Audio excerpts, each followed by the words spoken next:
So what's going on, everyone?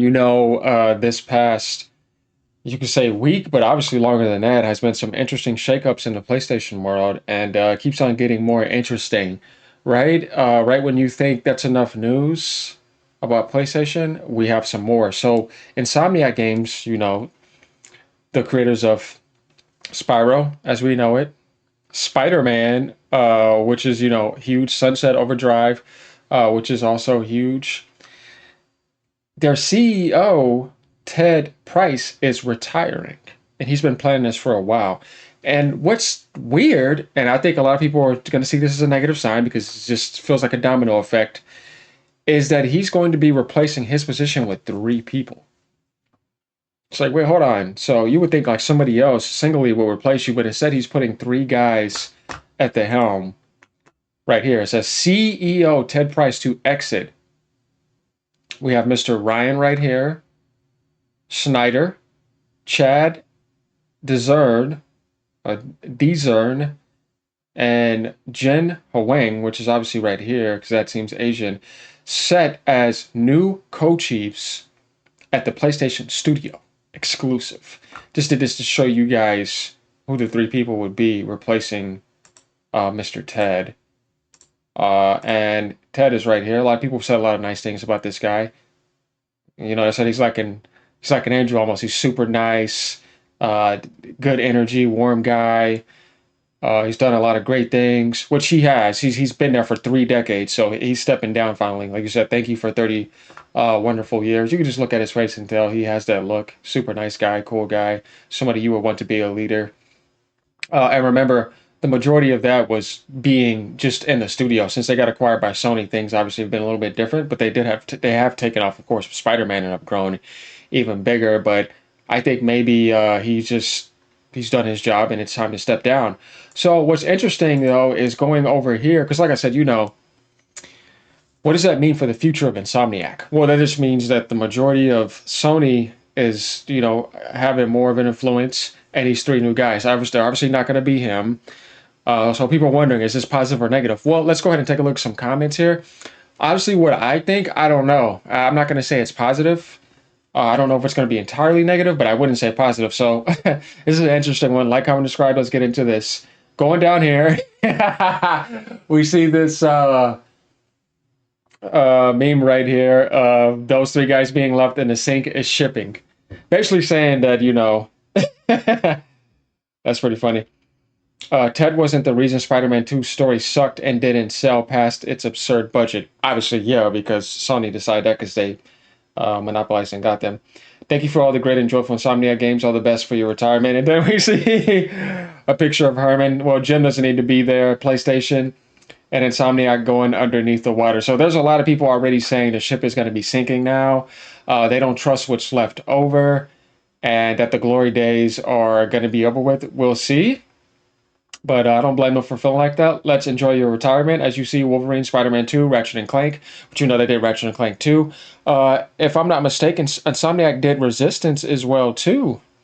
But they've never done anything more than that. Please bring back Disruptor and Resistance. Oh, yeah, they do Disruptor. So let's take a look at some of their games right here.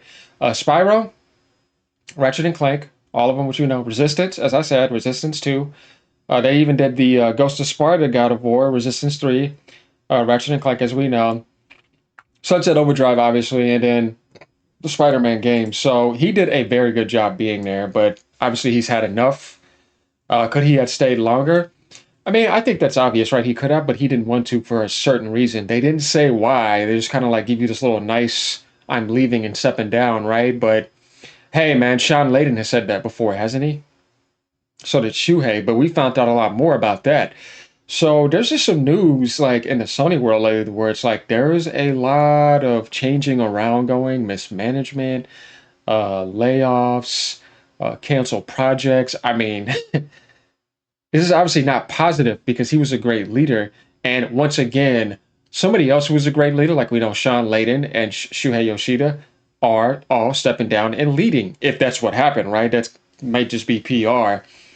So we know that they're not the issue. So what the hell is going to be going on now? Could they be putting them on a gas rush?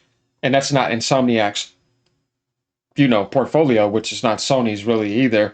So what is really going on here? Now let's go ahead and see what Sony over here on their blog has to say. What's next for Insomniac Games? Get to know Insomniac's new studios co-heads, right?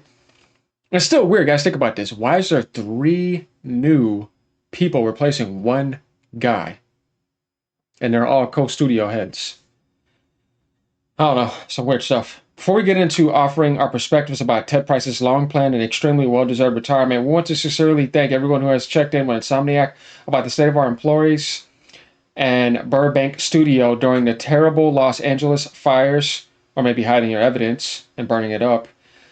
Sharing the news that Ted is retiring from Insomniac Games is still just as emotional to type as it has been to think about. The 3 of us, Chad, Jen, and Rang, have worked closely with Ted for many years. He's not just our leader, which we know he's the leader. He's our longtime friend and a great one at that. Ted will be missed for so many reasons. So yeah, there's obviously love there. It's not just some guy who's just coming in to lead people and look at them as like hamsters in a wheel. One of the great things about Ted, like I said, you could just see that in his face. You could see it. Picture paints 1,000 words. Great things about Ted is his ability to inspire everyone around him to grow. Ted has also set the ultimate example of how to not just say the right thing, but to do it too. Both with our games and how to behave as leaders and as a studio. We'd never really seen anything in Insomniac that was bad. So that means they had a strong guy at the helm. Seeing how Ted operates for decades has prepared us to take on the challenge of stepping into Ted's enormous canoe-sized shoes. I bet y'all, 3 of y'all stepping up to take his place. None of us can nor should try to be like Ted. Good, because you're not. We should stay true to ourselves and our leadership styles.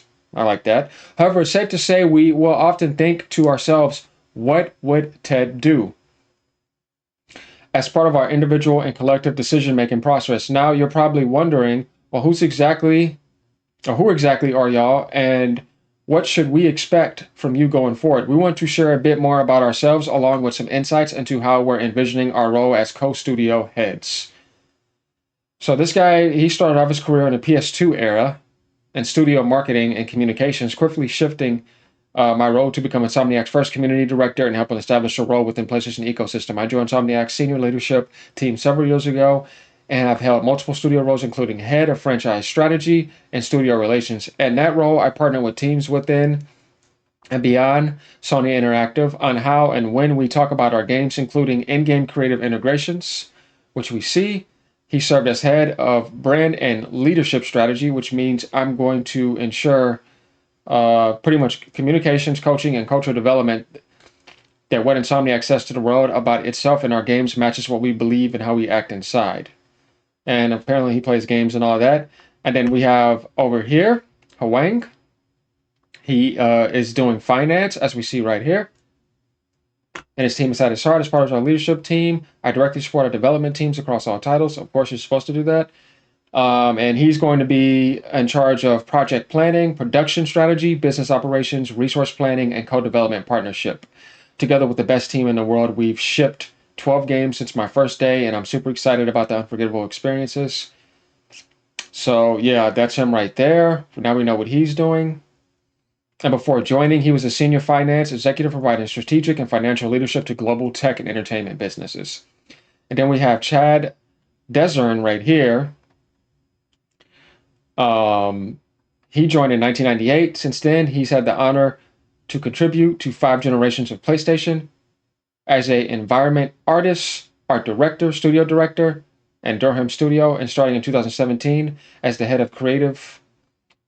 As a senior leader, I support the creative, story, and research team across all titles to help ensure that our games ship with a uniquely Insomniac vision and a high degree of polish. Okay, that makes a lot of sense because a lot of people were not happy about what was going on with the Spider-Man 2 story. But, that's pretty much to cover what these guys are, what they're going to be doing. But getting back to, what people said, canceling games, managing, jumping ship, no games, closing studios, biggest failure in gaming, PlayStation VR 2 failed, PS5 Pro an embarrassment, price increase across the board. Why has it all gone so very, very wrong? So people are not seeing this as a good move that the leader's leading. They think it's a ship that's sinking. We're going to find out, aren't we?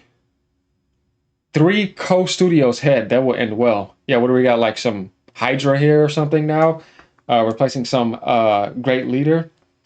Well, that's it. One studio at a time, doomed to fail. So yeah, thanks for everything, Ted. We see that people, end of an era, are just not taking this lightly. Yeah, another legend gone. Rest in peace, PlayStation. Thanks for your memories. There we have it, y'all. So that's the thing. So we've known that this week has been insane. So apparently, the Horizon game may or may not have been canceled, and it was another Project H. We don't know, but so far, until they say something, we've seen Horizon, um, Blue Point's remake got canceled, which is God of War, and then Concord, which I don't think anybody will ever forget that. There's a guy that comes on my YouTube channel. He'll probably see this, and he just always leaves that "Never forget Concord." And then there's a lot of funny memes about it. Um, just funny stuff, you know what I mean? But yeah, I mean we've seen all the live cancels, and Sony Ben Studios, who could have been having Days Gone come out in like at the end of this year or something, got their game canceled. And then we have a list of so many other games being canceled, as we've seen. There's like what 10 or 11 games that have been canceled. Fair Game needs to come next, as I said, and I'll say it again: do not release that game. I don't know how Bungie's marathon's gonna do. It's just not looking good. It's not the same Bungie as we knew before. A lot of their team had layoffs last year, and they went elsewhere. So yeah, crazy stuff, right? Talk about 1 week of just the PlayStation ship just womp womp womp. You know what I mean? Yeah, ponies relax. But there we go. Like, comment, subscribe. Let me know what y'all think about this and about what you think about this leadership change and retirement, and when we find out if that's what really happened. Because, like I said, we found out the truth about Sean Layden actually being removed, and Shuhei saying that recently that he got removed.